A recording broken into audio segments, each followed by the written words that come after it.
उत्तर प्रदेश के जिला कौशाम्बी का एक थाना लगता है महिबा घाट। महिबा घाट थाना क्षेत्र में एक राजा का पुल है जो कि यमुना नदी के ऊपर बना हुआ है। 18 मई 2025 की देर रात की ये बात है। कार यहाँ पर आकर रुकती है। कार में उत्तर प्रदेश पुलिस में तैनात एक दरोगा बैठा हुआ था। दरोगा अपनी कार से उतरता है। उतरने के बाद चारों तरफ देखता है।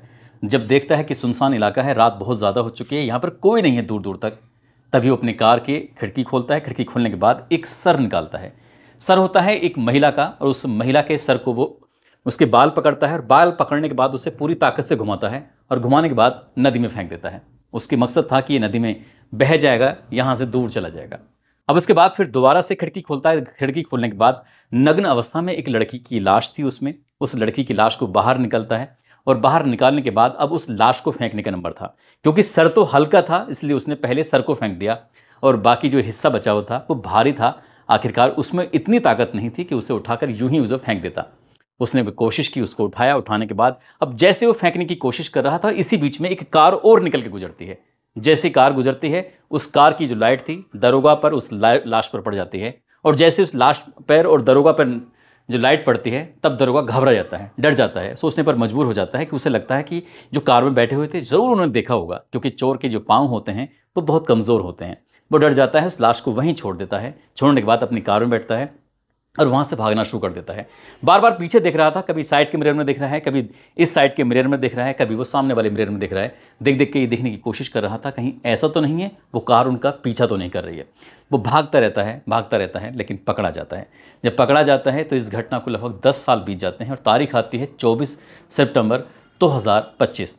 फिर वहाँ मामला अदालत पहुँच जाता है, और अदालत ये कहती है कि ये कितना ही भाग ले, इसको तब तक सलाखों के पीछे रखो जब तक कि इसके प्राण ना निकल जाएं। यानी कि ये मरकर ही अब जेल से बाहर निकल सकता है, इससे पहले नहीं। आज की इस कहानी के माध्यम से यही जानने की, यही समझने की कोशिश करते हैं कि वो दरोगा कौन था, साथ ही वो लड़की कौन थी जिसकी लाश को फेंका जा रहा था। लाश का बाकी हिस्सा तो मिल जाता है, लेकिन सर आज तक भी नहीं मिल पाया है, भले ही चाहें 10 साल हो गए। आदाब, नमस्कार, सत श्री अकाल। मैं उस्मान सैफी। आज की जो सच्ची घटना मैं आपको सुनाने जा रहा हूँ, ये सच्ची घटना है उत्तर प्रदेश के ज़िला कानपुर का। एक थाना लगता है नज़ीराबाद, और नज़ीराबाद थाना क्षेत्र में एक चौकी लगती है गुमटी नंबर 5। ये चौकी का नाम है। दरअसल यहाँ पर एक मशहूर होटल है, और मशहूर होटल में काम करने वाली एक ईशा नाम की लड़की होती है, जो यहाँ पर रिसेप्शनिस्ट का काम करती है। वो जैसे ही अपने घर की तरफ जा रही है, थोड़ा अंधेरा सा हो चुका था। इसका जो लड़की का घर लगता है वो कानपुर का ही एक थाना लगता है काका देव, और काका देव थाना क्षेत्र का नवीन नगर है, और नवीन नगर में एल ब्लॉक में इस लड़की का घर होता है।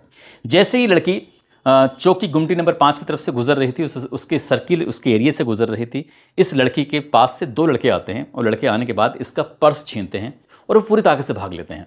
हालांकि उस लड़की ने खूब चीखने चिल्लाने की कोशिश की, लेकिन उसकी चीखों की आवाज़ बाकी लोगों तक नहीं पहुंची, क्योंकि बाकी लोग निकल के घरों में से आए नहीं, और चोर आसानी से भाग जाते हैं। लड़की परेशान हो जाती है, रोने लगती है। अब रोते रोते वो सोचती कि करूं तो क्या करूं, कि पर्स के अंदर ज़रूरी कागजात भी थे, पर्स के अंदर ही उसका मोबाइल भी था, और पर्स के अंदर पैसे भी थे। घर कैसे जाएगी, यही सोच रही थी। लेकिन तभी उस लड़के के दिमाग में आता है कि एक काम करते हैं, नज़दीकी पुलिस स्टेशन चलते हैं। आसपास के लोगों ने कहा, मैडम आप बिल्कुल परेशान मत हो, ये गुमटी नंबर 5 चौकी है ना, बिल्कुल बिल्कुल पास में ही है, आपको वहाँ जाना चाहिए, और वहाँ जाने के बाद अपनी शिकायत दर्ज करानी चाहिए, ताकि जो भी इसमें चोर होंगे वो पकड़े जा सकें। लड़की की बात समझ में आ जाती है। ईशा यहाँ से नज़दीकी पुलिस स्टेशन पहुँच जाती है। वहाँ जाने के बाद दरोगा साहब से मुलाकात करती है, जो चौकी के इंचार्ज होते हैं। नाम उनका ज्ञानेंद्र सिंह होता है। दरोगा जी से बात करती है, कहती है कि साहब 2 चोर आते हैं, मेरा पर्स छीना और यहाँ से चले गए, उसमें ज़रूरी कागजात रखे हैं, मेरा मोबाइल रखा हुआ है, और कुछ पैसे थे, आप इस देख लीजिए। अब उस लड़की ने जैसी ही बात कही है, लड़की ने ये बात करने के बाद दरोगा जी ने पूछा कि आपका नाम क्या है।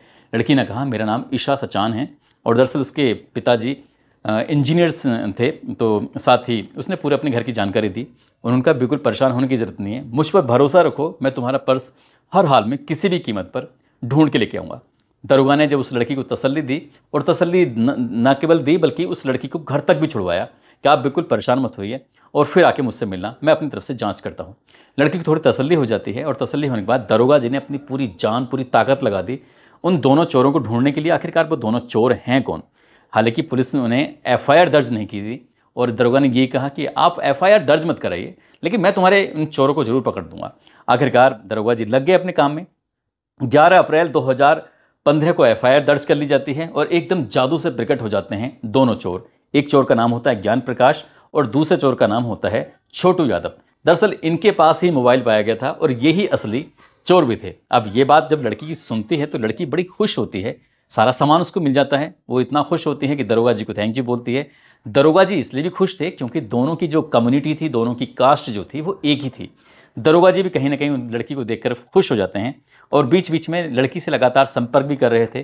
कभी उसके होटल भी चले जाया करते थे जहाँ वो रिसेप्शन का काम कर रही है, और जब दोस्ती थोड़ी अच्छी सी हो जाती है तो दरोगा साहब उस लड़की के घर भी चले जाते थे। दोनों की दोस्ती थोड़ी गहरी हो जाती है।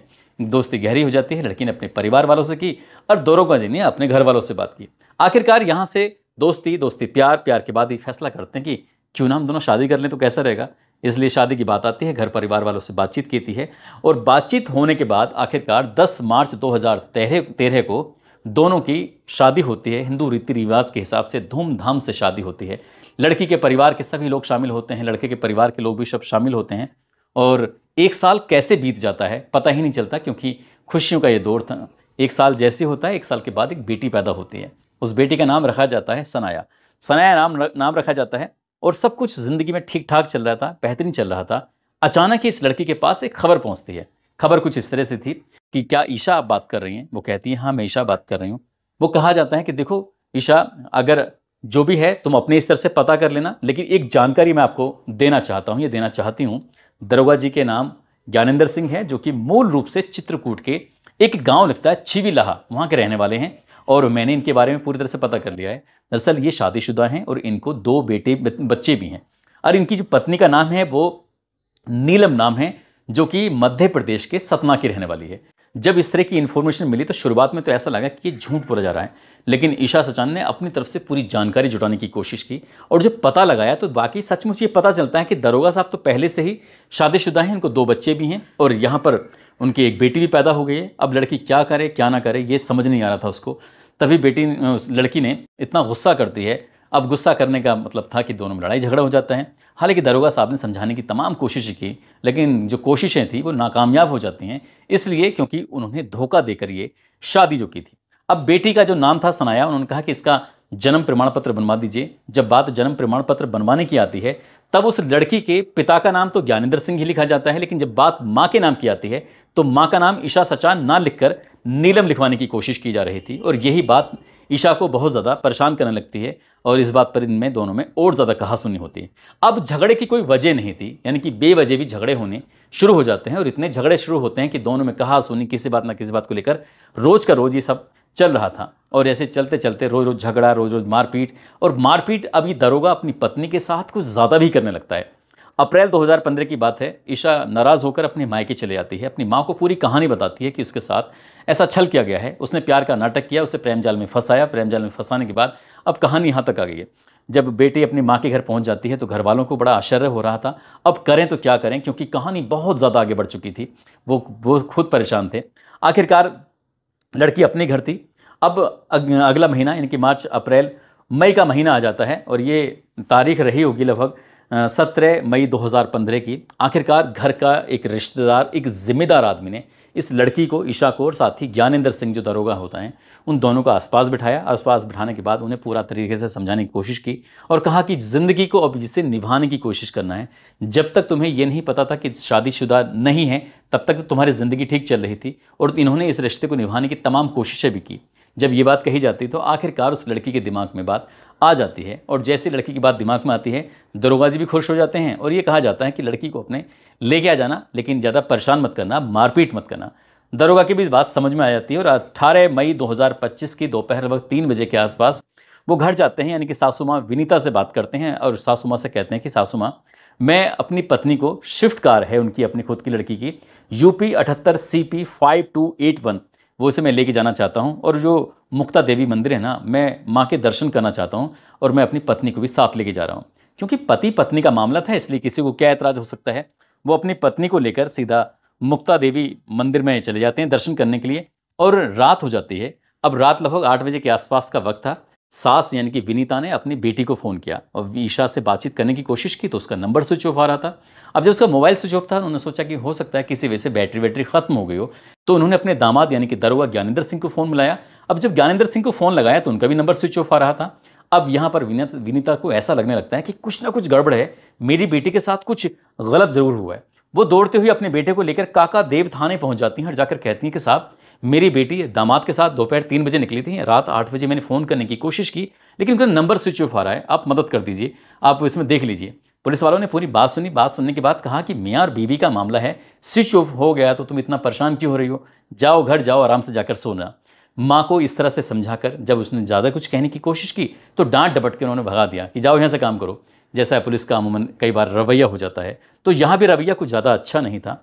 इसके बाद वो महिला चली जाती है, परेशान होती है और रात भर अपनी बेटी का इंतज़ार कर रही थी कि कब उसका जो फ़ोन था वो ऑन होगा और कब अपनी बेटी से बात करेगी। रात भर में जितनी बार भी माँ की आंख खुलती है अपनी बेटी से बात करने के लिए, तमाम बार उसने मोबाइल फ़ोन लगाया, लेकिन वो कामयाबी नहीं मिल रही थी। अगला दिन निकलता है। अगला दिन निकलने के बाद, क्योंकि उसे पता था कि काका देव थाने वाले तो उसकी बात सुनने वाले हैं नहीं, वो बड़े अधिकारी यानी कि एसपी के पास जाती है और जाकर कहती है कि साहब देखो, मेरी बेटी इस तरह से गायब हो गई है, उसका नंबर स्विच ऑफ आ रहा है, अगर मैं अपने दामाद को फ़ोन करती हूँ तो उनका भी नंबर स्विच ऑफ आ रहा है, मेरी बेटी के साथ कुछ ना कुछ गड़बड़ हुई है, आप देख लीजिए।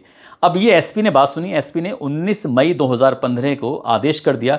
आखिरकार इसके बावजूद भी रात 9:45 के आसपास काका देव थाने के अंदर एफआईआर दर्ज कर ली जाती है, लेकिन पुलिस उतनी शिद्दत, उतनी ईमानदारी से उस लड़की को यानी कि ईशा को ढूंढने की कोशिश नहीं कर रही थी और ना ही उस दरोगा को ढूंढने की कोशिश कर रही थी। आखिरकार घर वाले भी अपनी तरफ से तमाम कोशिशें कर रहे थे, इधर से उधर बात करने की कोशिश कर रहे थे, लेकिन इसी बीच में एक फ़ोन आता है कि उसने भागकर किसी से शादी कर लिया और वो वहाँ रहना नहीं चाहती, इसलिए आप परेशान ना हो बिल्कुल भी। इस तरह की कहानी रची गई। अब कहीं ना कहीं घर वालों को भी थोड़ी टेंशन हो रही थी, परेशानी हो रही थी। इसी बीच में 21 मई 2015 की ये बात है, लंदन में बैठे एक व्यक्ति जिनका नाम मनोज सिंह होता है। मनोज सिंह की आदत थी कि अपने यहाँ के इलाके के अखबारों को देखना, यानी खासकर वो अमर उजाला अखबार को देख रहे थे और अमर उजाला की इंटरनेट पर खबर पढ़ रहे थे। और खबर पढ़ते पढ़ते इसी बीच में एक खबर उनके सामने टकरा जाती है। खबर में कुछ देखते हैं कि एक जिला कौशाम्बी है जो यहाँ से यानी कि इस घटना स्थल से 167 किलोमीटर दूर है। दरअसल वहाँ पर एक लाश मिली है। लाश जो मिली है उसकी गर्दन, जिनकी सर तो है नहीं, बाकी पूरा हिस्सा है नग्न हालत में है।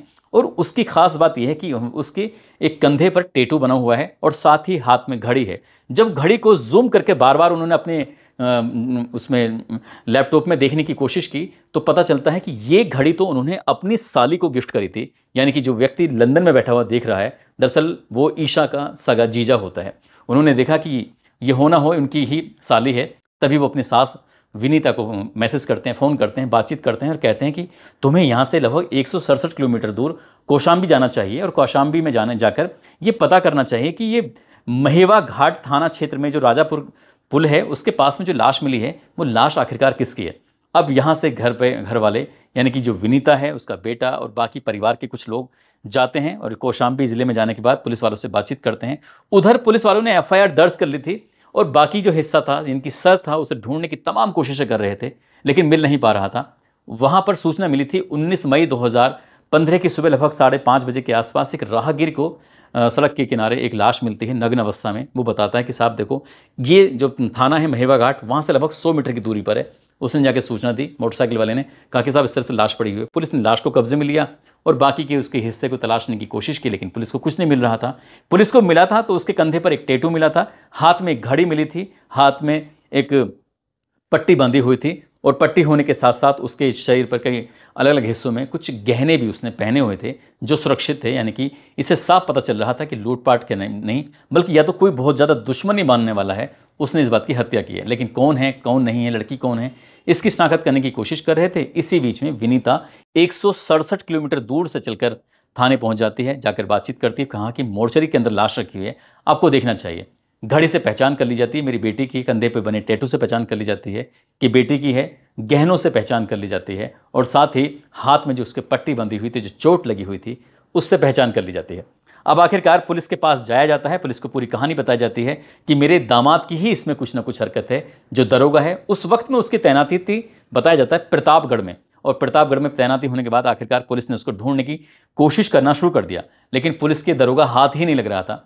चुपके से उस दरोगा ने किसी वकील से संपर्क किया और वकील से संपर्क करने के बाद 8 जून 2015 को उसने कहा कि मैं कोर्ट में सरेंडर करना चाहता हूं। जैसे ही ये बात और वकीलों को पता चलती है, दूसरे अन्य वकीलों में बात फैल जाती है कि एक दरोगा है जिसकी पोस्टिंग वहाँ है, कानपुर में रहने वाली एक लड़की से प्यार का नाटक किया, उसे जाल में फंसाया, शादी की और पहले से ही शादीशुदा होता है। ये कहानी पूरे कानपुर के अलग अलग इलाकों में फैल जाती है और बहुत तेज़ी के साथ ये मामला वायरल भी हो रहा था। उस वक्त अखबारों में प्रकाशित भी हो रहा था, छप रहा था। और वकीलों ने उस दरोगा को पकड़ा और पकड़ने के बाद उसको पीटना शुरू किया है, तो इतना पीटा कि उसके तन पर सिर्फ अंडरवियर बचा था, बाकी कोई हिस्सा उसका जो था वो सही नहीं था। यानी कि पिटाई उसकी खूब होती है। और जो पुलिस वाले साथ में आए थे उनको भी काफ़ी उनकी पिटाई हो जाती है कि जो वकील पीट रहे थे तो वो देखते क्या कि कौन असली आरोपी है, कौन बचाने वाला है। उसने पीटना शुरू कर देते हैं, तभी उन पुलिस वालों ने उसके हाथ पकड़े और पकड़ने के बाद भागते चले जाते हैं। डीएम की जो ऑफिस होता है इसके ठीक सामने एक गाड़ी खड़ी हुई थी। गाड़ी खड़े होने के बाद उन्होंने कहा कि आप इसमें गाड़ी में बैठ जाओ, नहीं तो ये वकील मार मार के हवाई जहाज बना देंगे। कुछ इस तरह की बातें थी। उसके बाद फिर दरोगा जी को लेकर वहाँ से जाते हैं और मामला फिर ये अदालत में पहुंच जाता है। इसकी जांच पड़ताल की जाती है और जांच पड़ताल करने के बाद ये पता चलता है कि दरअसल दरोगा अपनी पत्नी को लेकर इतना परेशान हो चुका था कि रोज़ रोज़ घर में कलेश होने लगा था। और जब दूसरी शादी के बारे में सब पता चल गया था, इस बात को लेकर वो परेशान था। उसने प्लानिंग कर लिया कि इसको किसी भी कीमत में छोड़ना नहीं है। अपनी पत्नी को धोखे से मंदिर जाने के बहाने उसे लेके आता है और ले जाने के बाद उसी रात उसका तार से गला घोंटकर हत्या कर देता है और सर्जिकल ब्लेड की मदद से उसके गले को तब तक काटने की कोशिश करता है जब तक यह सर धड़ से बिल्कुल अलग नहीं हो जाता। यहाँ से लगभग 167 किलोमीटर दूर वो उसे लेके जाता है और वहाँ ले जाने के बाद ज़िला कौशाम्बी के एक महिवा घाट में एक राजापुर पुल होता है, वहाँ पर जो यमुना नदी होती है, यमुना नदी में अच्छा खासा पानी भी था। उसने मौका पाते ही उसे उसमें फेंक देता है और फेंकने के बाद धड़ को फेंकने की कोशिश कर रहा था। वो बताता है कि एक कार की लाइट पड़ती, उसे ऐसा लगा कि शायद ये कार वाले ने उसको देख लिया है, लेकिन कार वाले ने उसको देखा नहीं था। देखता तो वो पुलिस को हाथों हाथ फ़ोन कर देता। अगले दिन सुबह को कोई मोटरसाइकिल वाला जो राहगीर था वो फ़ोन नहीं करता। पुलिस ने इस मामले में पूरी चार्जशीट लगाती है। चार्जशीट लगाने के बाद अब ये व्यक्ति तो यानी कि दरोगा तो पकड़ा गया था, उसे जेल भेजा जाता है और इस मामले की लगातार अदालत में सुनवाई पर सुनवाई हो रही थी। और दरोगा को पूरा भरोसा था, यकीन था, क्योंकि पुलिस ने ये बताया जाता है कि उसकी इतनी मदद करी थी कि ये केस ज़्यादा दिन तक टिक ही नहीं पाएगा। इसमें और कई लोगों को आरोपी बनाया गया था, लेकिन उनके खिलाफ पर्याप्त सबूत नहीं मिल पाते हैं। 5 ऐसे आरोपी थे, इसलिए अदालत ने उनको सबूतों के अभाव में छोड़ दिया। लेकिन ज्ञानेंद्र सिंह ने अपनी कोशिश की, खुद अदालत में वकील के भेष में भी आते थे और लड़ने की कोशिश की। अपने पूरे कई पन्नों की जो चार्जशीट लगी हुई थी उसमें से कुछ हिस्सों के उन्होंने खुद से चैलेंज किया। लेकिन जज साहब ने जो पूरी कहानी को सुना, कहानी सुनने के बाद और जो वकील ने जिरह की है और एक एक सबूत को बड़े ढंग से तरतीब के साथ रखा, तो फिर अदालत यानी कि न्यायालय अपर सत्र न्यायाधीश होती हैं शुचि श्रीवास्तव, 24 सितंबर 2025 को उन्होंने कहा कि इस व्यक्ति को आजीवन कारावास की सज़ा सुनाई जाती है और 50,000 रुपये जुर्माने का भी इन पर दंड रखा जाता है। जब ये खबर अखबारों में प्रकाशित होती है तो 10 साल पुराने इस घटनाक्रम की पूरी लोगों को याद आ जाती है कि 10 साल पहले किस ऐसे दरोगा ने किस तरह से प्यार का नाटक किया, किस तरह से एक हत्याकांड को अंजाम दिया था। दरअसल ये उस दौर का बहुत चर्चित घटनाओं में से एक घटना थी। दोस्तों, इस पूरे घटनाक्रम को सुनाने का उद्देश्य किसी को परेशान करना नहीं है, किसी का दिल दुखाना नहीं है, बल्कि आपको जागरूक करना है, आपको सचेत करना है और आपको ये बताना है कि जिस तरह से दरोगा ने चालाकी की और चालाकी करने के बाद एक शादी के बाद दूसरी शादी कर लेता, उसे लगा कि शायद कभी पता नहीं चल पाएगा, लेकिन अगर जब पता चलेगा तो सब कुछ राजीनामा हो जाएगा, ठीक ठाक हो जाएगा। ऐसा कुछ भी नहीं हुआ। न केवल खुद की ज़िंदगी बर्बाद हुई, बल्कि 2 बच्चे जो पहले थे उनकी भी ज़िंदगी बर्बाद हुई, पत्नी की भी ज़िंदगी बर्बाद हुई। एक की हत्या कर देता है और एक बेटी सनाया जिसको शायद नानी पाल रही हैं। तो इस तरह से कई लोगों की एक आदमी ने गलत फैसला लेकर इन सब की ज़िंदगी बर्बाद कर दी। और शायद वो सोच रहा था कि कभी पकड़ा नहीं जाएगा, पकड़ा जाएगा तो तन पर वर्दी है, कोई क्या उसका बिगाड़ेगा। हालांकि इस बात पर जज साहब ने भी बड़ी ऐतराज़ किया, आपत्ति जताई कि इस मामले में जो चार्जशीट लगाई गई है, जो जांच पड़ताल की गई है, कहीं ना कहीं दरोगा का फेवरी करने की कोशिश की है। इसके जो जांच अधिकारी है उसके खिलाफ भी कार्रवाई होनी चाहिए, ऐसा बड़े अधिकारी को लिखा भी गया है। जाते जाते लखनऊ के इनाया शकील हैं और झारखंड से वकील अंसारी हैं, आगरा से अमित ठाकुर हैं। आज इनका जन्मदिन है, इनको जन्मदिन की ढेरों सारी शुभकामनाएं, बहुत बहुत मुबारकबाद। कुछ लोगों ने नाम लेने की अपील की है। समद आलम बंगाल से, पश्चिम बंगाल से, बलवान बदहाशा कासगंज से, रामचंद्र गौतम हैं, मोहम्मद वारिस साबिर मलिक जो कि बागपत के रहने वाले हैं, निर्मल कुमार, रोशन कुमार, बलराज सिंह बिजनौर से, मयंक राज करौली से हैं, आकाश यादव अलीगढ़ से, अक्षय कुमार बिहार से, संजय चौधरी बुलंदशहर से, हरिंदर सोलंकी, प्रियंका प्रिया, अजय कुमार गोरखपुर से। आप सब लोग अपना ख्याल रखें, सुरक्षित रहें। जय हिंद, जय भारत।